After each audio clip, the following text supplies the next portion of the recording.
지키시는 분, 너를 절대 포기하지 않으면 하나님은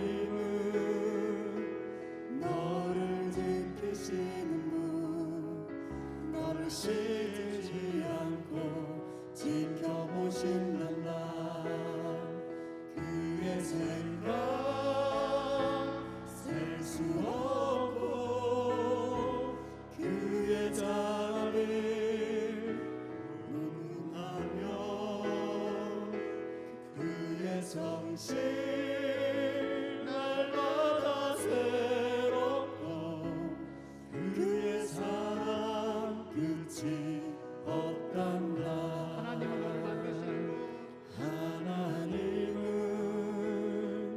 너를 만드신 분, 너를 가장 많이 알고 계시며 하나님은 너를 만드신 분, 너를 가장 깊이 이해하신단다. 하나님은 너를 지키시는 분, 너를 절대 포기하지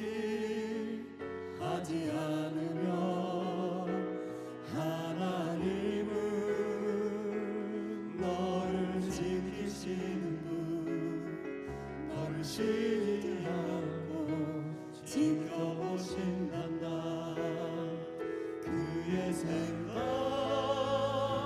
셀 수 없고 그의 자비 무능하며 그의 성실 날마다 새로워 그의 사랑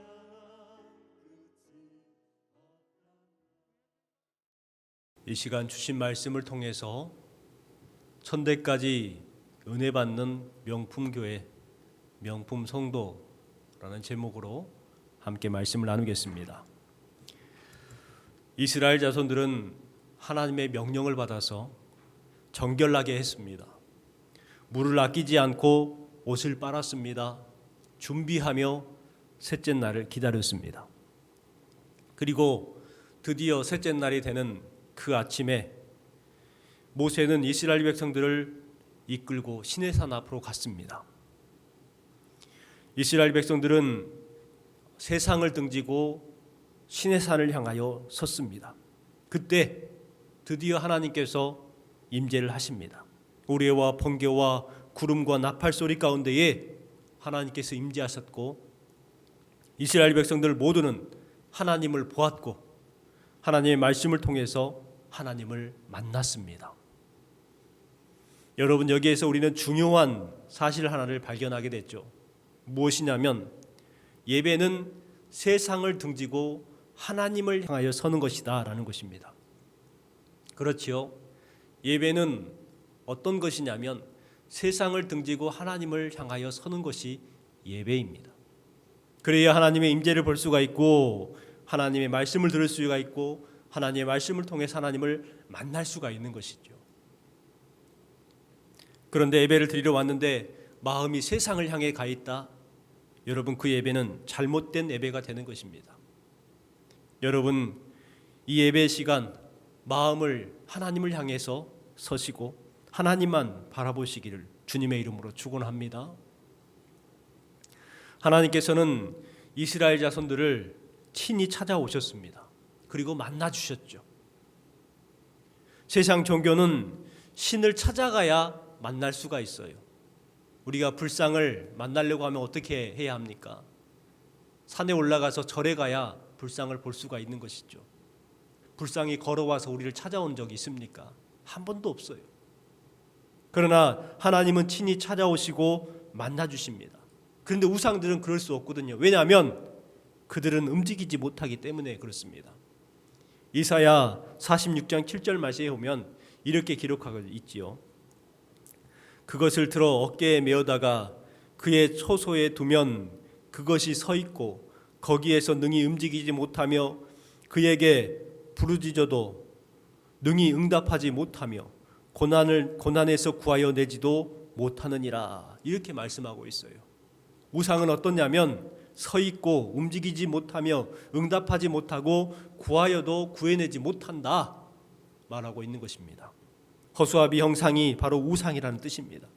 그러니 그들은 우리를 돕지 못하고 찾아오지 못하는 것이죠. 그러나 하나님께서는 이스라엘 백성들을 찾아와서 친히 만나주시고 응답해 주신 것처럼 우리에게도 친히 찾아오셔서 만나주시고 응답해 주시고 구원해 주시는 하나님이신 줄 믿습니다. 하나님은 이스라엘 백성들에게 시내산의 경계를 정하게 만들죠. 그 경계를 넘어오지 못하도록 경고하셨습니다. 경계를 정해놓은 것이 마치 하나님과 사람과의 관계를 멀어지게 하는, 또 구속하는 것 같은 그런 느낌이 들지만 결코 그렇지 않습니다. 그 경계는 백성들의 안전을 위해서 하나님께서 그렇게 하신 것이죠. 우리가 왜 울타리를 칩니까? 안전을 위해서 하는 것이죠. 우리가 왜 보도블록을 깝니까? 보행자의 안전을 위해서 하는 거예요. 하나님께서 왜 경계를 정하셨어요? 우리들의 안전을 위해서 경계를 정하신 거예요. 하나님께서는 유일하게 모세와 아론을 시내산 경계 안으로 부르십니다. 모세에게 너는 내려가서 아론과 함께 올라오고 이렇게 말씀하셨죠. 하나님께서 아론을 부르시는 이유는 그가 대제사장이기 때문에 그렇습니다. 그런데 모세는 어찌된 일인지 아론과 함께 올라가지 않았습니다. 혼자 올라가 버립니다. 그 결과 아론은 우상숭배라는 엄청난 실수를 하게 되죠. 19장을 묵상하면서 모세가 아론과 함께 시내산을 올라갔더라면 얼마나 좋았을까, 이런 아쉬움이 남습니다. 여러분, 우리는 이와 같은 불순종으로 인한 때늦은 후회나 아쉬움이 남지 않았으면 좋겠습니다. 그때 좀 그렇게 행할 걸, 그때 좀 그렇게 할 걸. 그래서 우리는 때늦은 후회나 아쉬움이 남지 않는 그러한 신앙생활을 했으면 좋겠습니다. 모세가 하나님의 부르심을 받고 시내산으로 올라갔어요. 그리고 그곳에서 하나님께서는 이스라엘의 법을 허락해 주십니다. 그 법이 뭐예요? 십계명이에요. 이스라엘 백성들은 그동안 하나님에 대해서 잘 알지 못했습니다. 하나님의 백성이라고 하면서 정작 자신들은 하나님에 대해서 잘 몰랐었어요. 이렇게 하나님에 대해서 무지했던 백성들을 성숙한 백성이 되게 하기 위해서 드디어 하나님께서는 법도와 율례와 규례와 방법과 기준을 허락해 주십니다. 우리는 십계명만 하나님께서 주셨다고 생각합니다. 그런데요, 20장부터 31장까지 무려 어마어마한 규례와 법도와 율례를 허락해 주세요. 우리는 십계명만 알아요. 그런데 그 핵심이 뭐냐면 바로 십계명이라고 말씀을 해주고 있는 것입니다.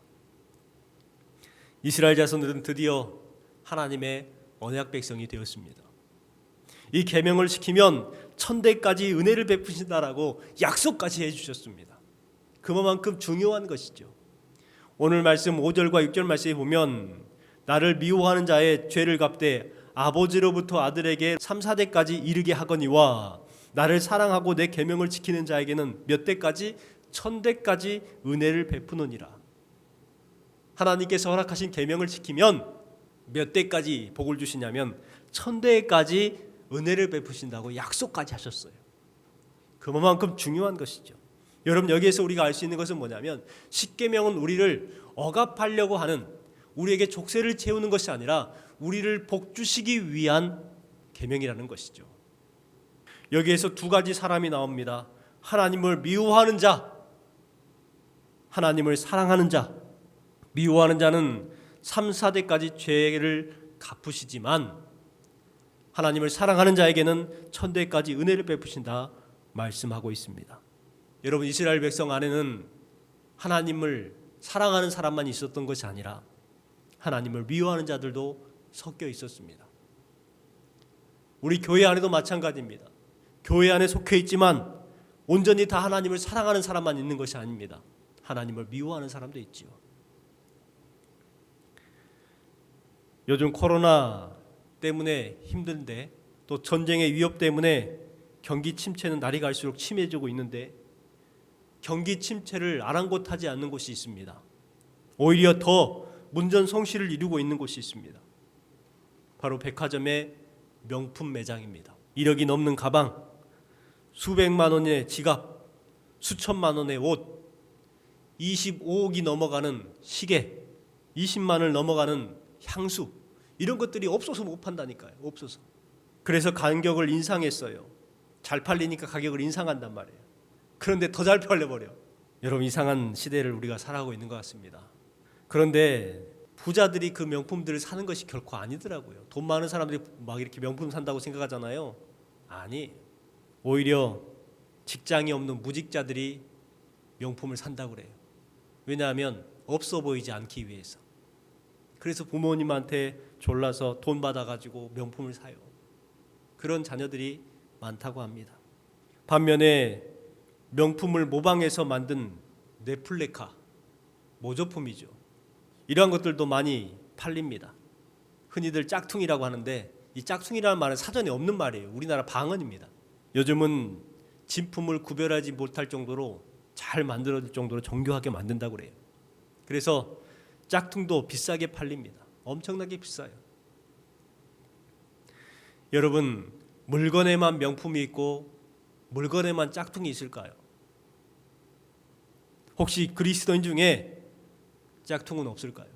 오늘 말씀에 의하면 하나님을 미워하는 자는 짝퉁 성도이고 하나님을 사랑하는 자라야 바로 명품 성도라고 말씀하고 있는 것입니다.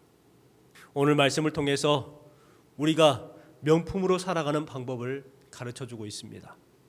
어떤 성도가 천대까지 은혜를 받는 명품 성도가 될 수 있을까? 첫 번째는 하나님의 말씀과 인도하심을 믿는 성도들입니다.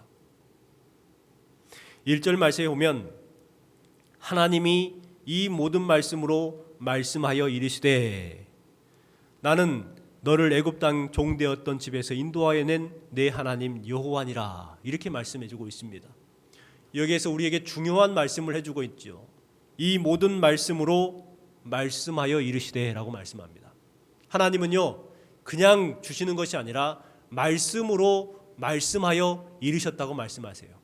하나님은 지금까지 계속해서 그렇게 해오셨습니다. 어떤 계시나 특별한 꿈을 위해서 주신 것, 그것보다 말씀을 통해서 말씀하시는 하나님이셨어요. 그렇기 때문에 우리는 그 말씀을 들어야 하는 것이죠.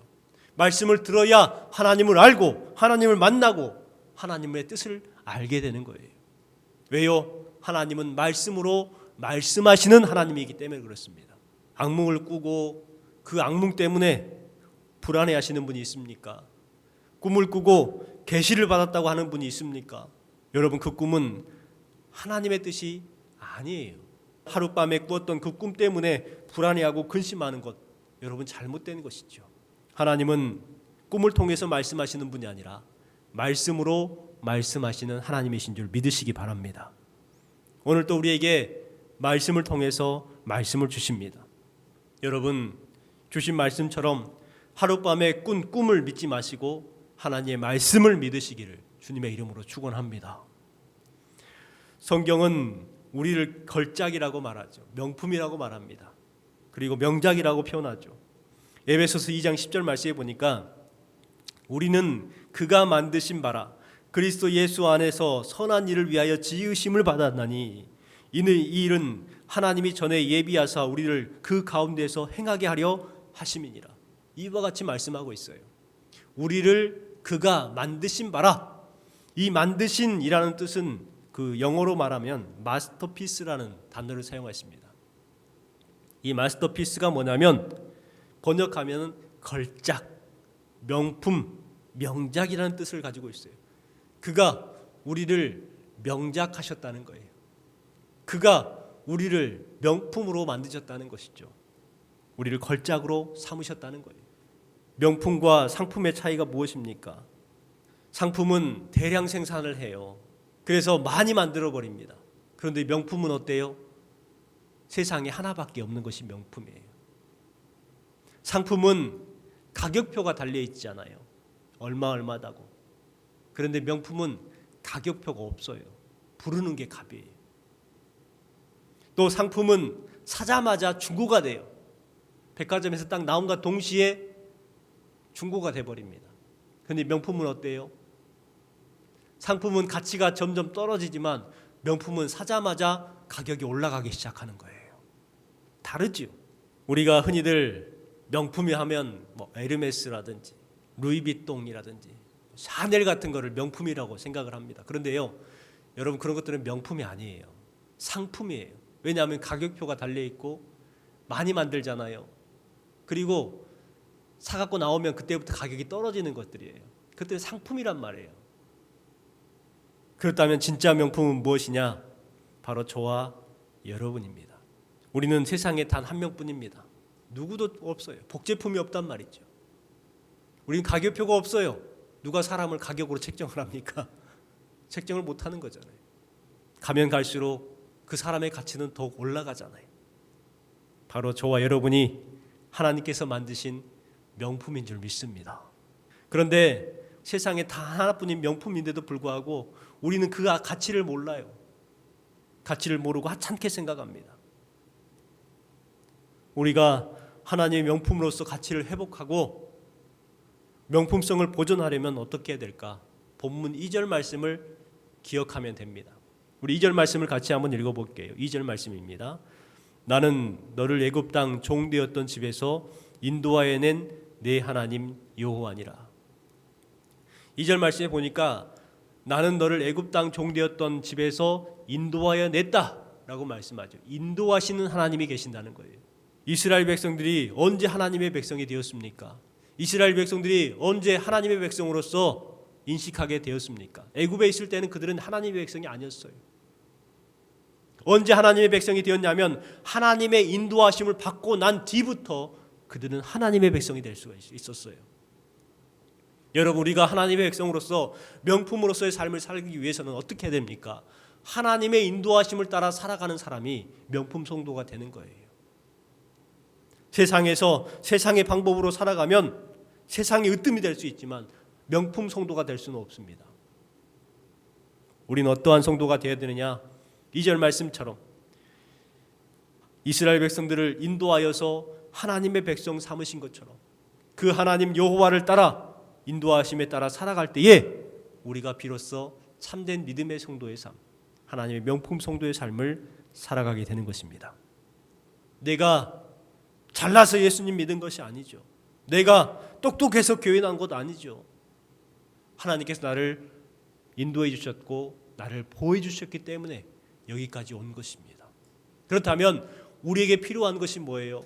하나님의 인도하심을 따라가는 것이고 하나님의 보호하심 안에 거하는 삶을 살아갈 때에 우리의 명품성을 지킬 수가 있는 것이죠. 배우 유효정 씨가 이런 간증을 했습니다. 이전부터 하나님이 날 선택하셨구나. 이전부터 나를 하나님께서 선택하셨구나. 이렇게 고백을 했어요. 여러분, 그렇습니다. 우리가 예전에는 알지 못했지만 하나님의 인도하심을 따라 나올 때에, 하나님의 보호하심에 거할 때에 알게 되는 거예요. 하나님께서 나를 택하셨구나. 내가 예수 믿는 것이 아니라니까요. 내가 똑똑해서 교회 나온 것 아니라니까요. 하나님께서 나를 인도해 주셨어요.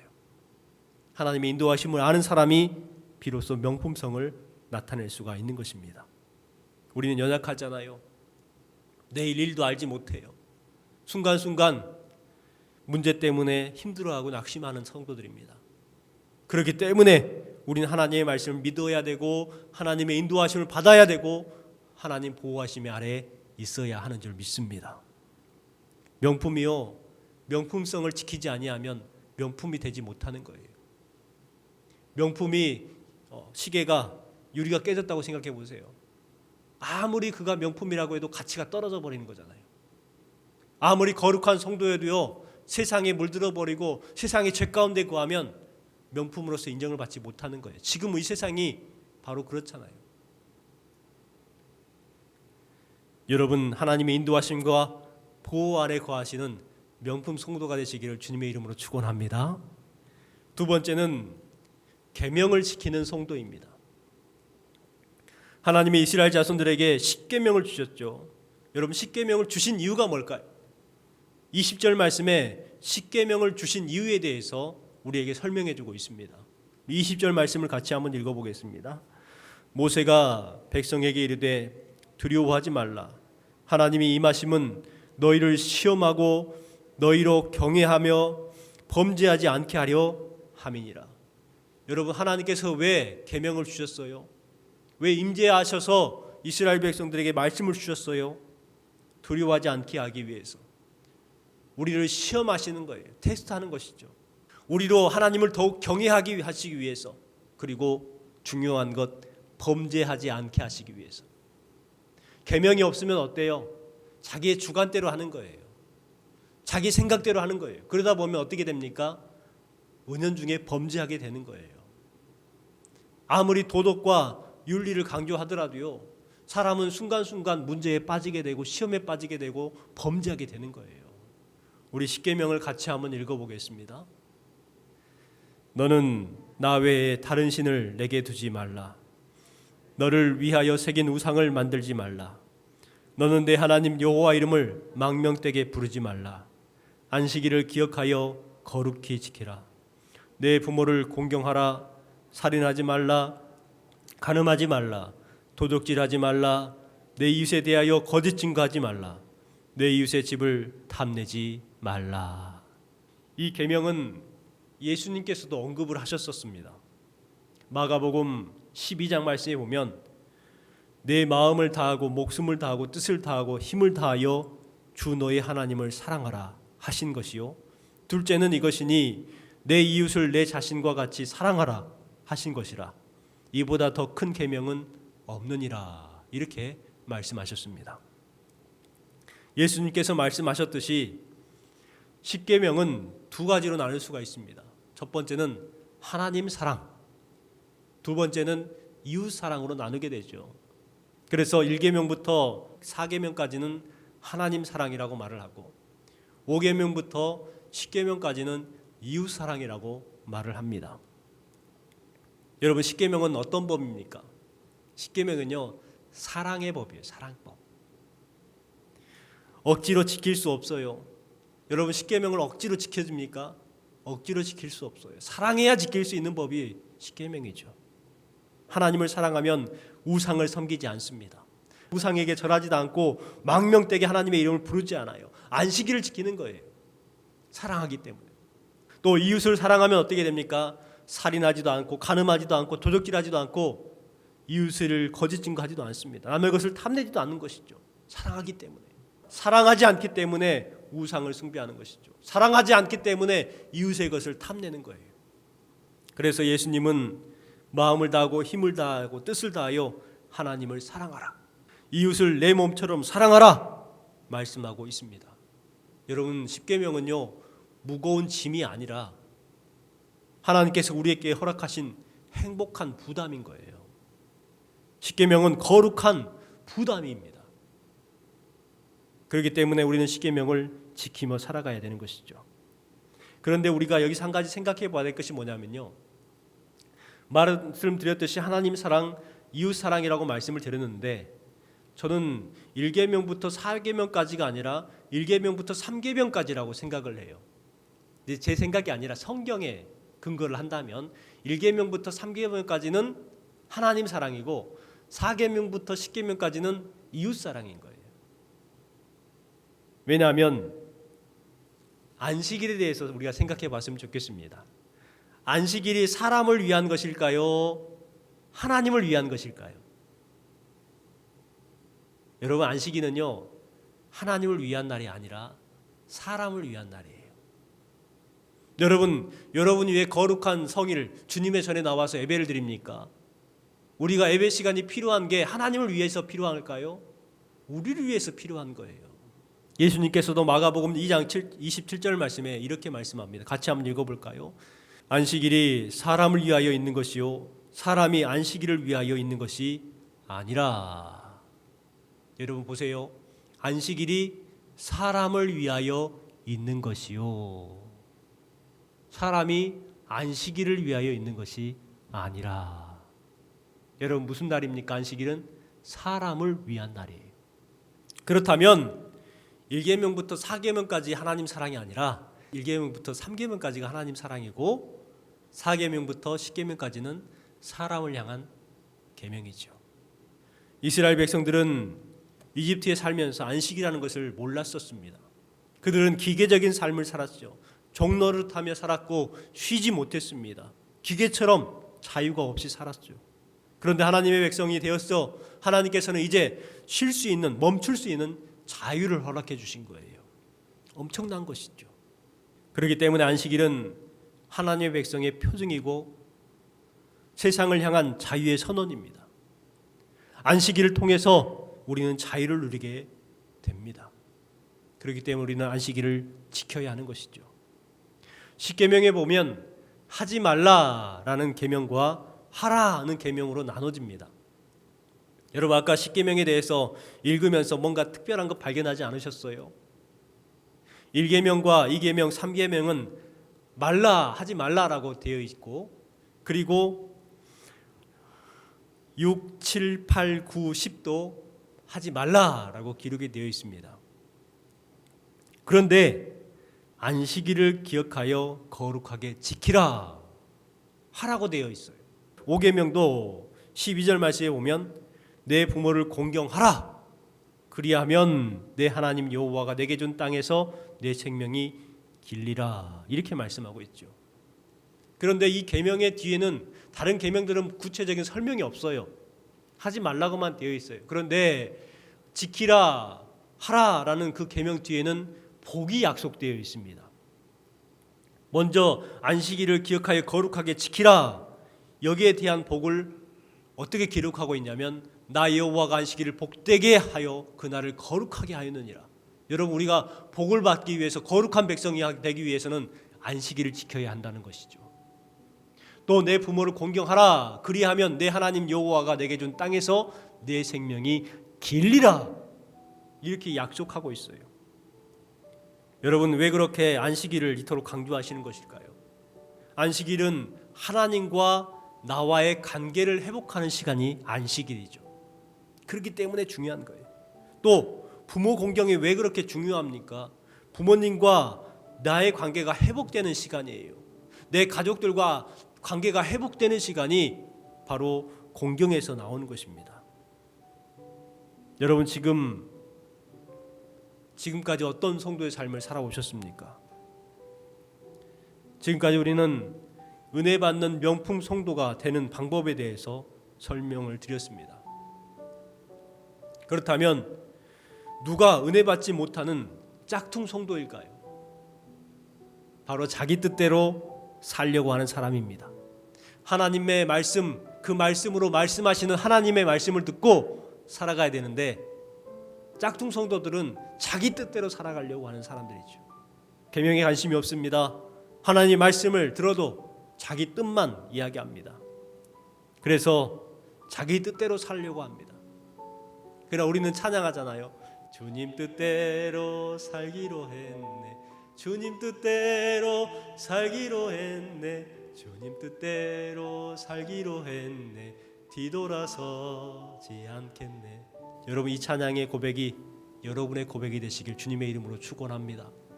자기의 뜻대로 살려고 하지 마시고 주님의 뜻대로 사는 거룩한 성도가 되시기를 바랍니다.